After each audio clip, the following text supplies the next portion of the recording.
Japan एक ऐसा नाम जो कभी आर्थिक चमत्कार का दूसरा नाम हुआ करता था, पर आज ये एक बहुत बड़ी, कह सकते हैं, एक रहस्यमयी पहेली बन गया है। तो आज हम इसी सफर पे नजर डालने वाले हैं कि आखिर हुआ क्या। तो चलिए सबसे पहले जापान के इस आर्थिक विरोधाभास को ही समझते हैं। आज की जो तस्वीर है ना, वो सच में हैरान कर देने वाली है। जरा इस नंबर पर गौर कीजिए, 248%। ये है जापान का मौजूदा डेट टू जीडीपी रेशियो। और पता है इसका मतलब क्या है? इसका मतलब है कि इसी एक आंकड़े की वजह से जापान आज दुनिया का सबसे ज्यादा कर्जदार देश बन गया है। और अब ये नंबर देखिए, 10,000। 2025 में इतनी कंपनियां दिवालिया हो गईं। पर हैरानी की बात तो ये है कि इनमें से सैकड़ों कंपनियां पता है क्यों बंद हुईं? सिर्फ इसलिए क्योंकि उनके पास काम करने वाले लोग ही नहीं थे। और फिर ये आंकड़ा 20% से ज्यादा। जापान की 20% से ज्यादा आबादी अब 70 साल से ज्यादा उम्र की है। ये एक बहुत ही गंभीर जनसांख्यिकीय संकट की तरफ इशारा करता है, जिसके परिणाम जाहिर है बहुत दूर तक जाने वाले हैं। तो सबसे बड़ा सवाल यही उठता है कि आखिर एक आर्थिक चमत्कार एक आधुनिक आपदा में कैसे बदल गया। चलिए इसी रहस्य को सुलझाते हैं। इस गिरावट को समझने के लिए ना हमें पहले उस अविश्वसनीय तरक्की को देखना होगा, वो दौर जिसने पूरी दुनिया को हैरान कर दिया था। ये टाइमलाइन जापान के उस अविश्वसनीय बदलाव को दिखाती है। सोचिए, 1940 के दशक में दूसरे विश्व युद्ध के बाद जापान पूरी तरह तबाह हो चुका था, लेकिन 1949 में अमेरिका ने साम्यवाद के खिलाफ उसे एक पूंजीवादी सहयोगी के तौर पर फिर से खड़ा करना शुरू कर दिया। और इसका असर देखिए, 1960 के दशक तक औसत आय लगभग $500 थी और 1980 के दशक तक ये बढ़कर $25,000 हो गई। देखते ही देखते जापान एक वैश्विक विनिर्माण महाशक्ति बन गया। 1980 के दशक के जापान और आज के जापान में जमीन आसमान का फर्क है। उस वक्त टोयोटा, सोनी और तोशिबा जैसी कंपनियां दुनिया पर राज करती थीं। दुनिया की टॉप 10 में से 6 कंपनियां जापानी थीं। और आज 30 से ज्यादा सालों से वेतन में कोई बढ़ोतरी ही नहीं हुई है। हालत ये है कि आज के युवा 1989 में अपने माता पिता की तुलना में ज्यादा गरीब है। अब जो बात वाकई दिलचस्प है, वो एक अकेली घटना जो एक बहुत ही महत्वपूर्ण मोड़ साबित हुई। ये था 1985 का प्लाजा अकॉर्ड। अब सीधे शब्दों में कहें तो ये अमेरिका और दूसरे बड़े देशों के बीच एक समझौता था, ताकि अमेरिकी डॉलर को जापानी येन के मुकाबले कमजोर किया जा सके। असल में जापान की बढ़ती आर्थिक ताकत से अमेरिका घबरा गया था और उसने इस समझौते के लिए दबाव डाला, और इसने जापान की पूरी निर्यात आधारित अर्थव्यवस्था की कमर ही तोड़ दी। और इसका असर तुरंत दिखा। देखिए, 1985 में $1 की कीमत थी 2600 येन। सिर्फ 2 साल बाद 1987 में $1 की कीमत 130 येन रह गई।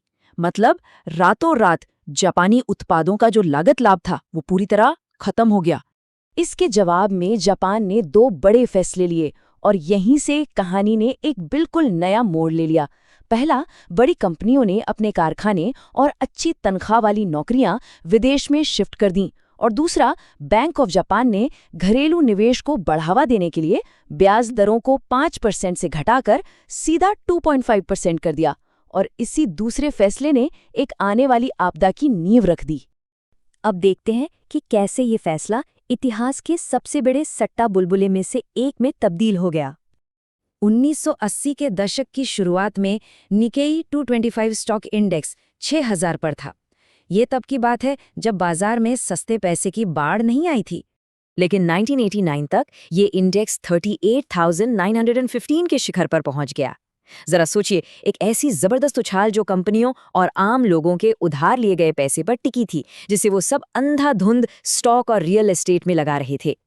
और फिर सरकार को अपनी गलती का एहसास हुआ।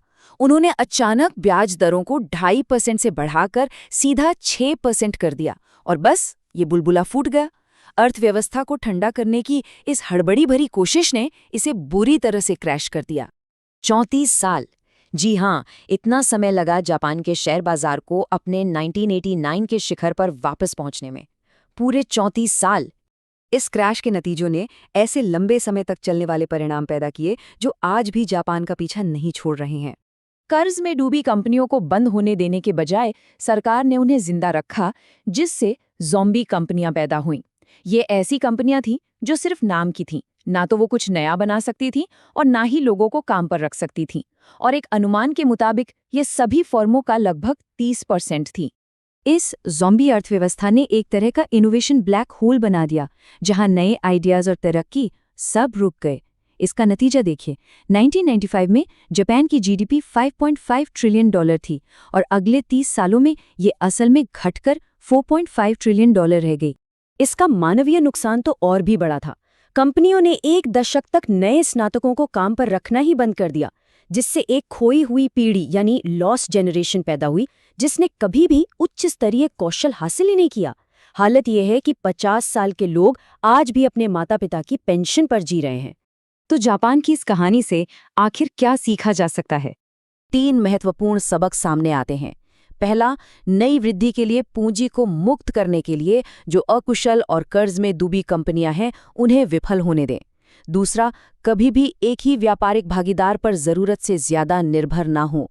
और तीसरा, एक कुशल और रोजगार वाली आबादी ही किसी भी राष्ट्र की सबसे बड़ी संपत्ति है। जापान की ये कहानी एक शक्तिशाली याद दिलाती है कि कैसे किस्मत बहुत तेजी से बदल सकती है, और ये हमें आज के लिए एक महत्वपूर्ण सवाल के साथ छोड़ जाती है। जैसे जैसे वैश्विक अर्थव्यवस्थाएं नए दबावों का सामना कर रही हैं, आज कौन से राष्ट्र हैं जो शायद जापान की गलतियों को ही दोहरा रहे हैं?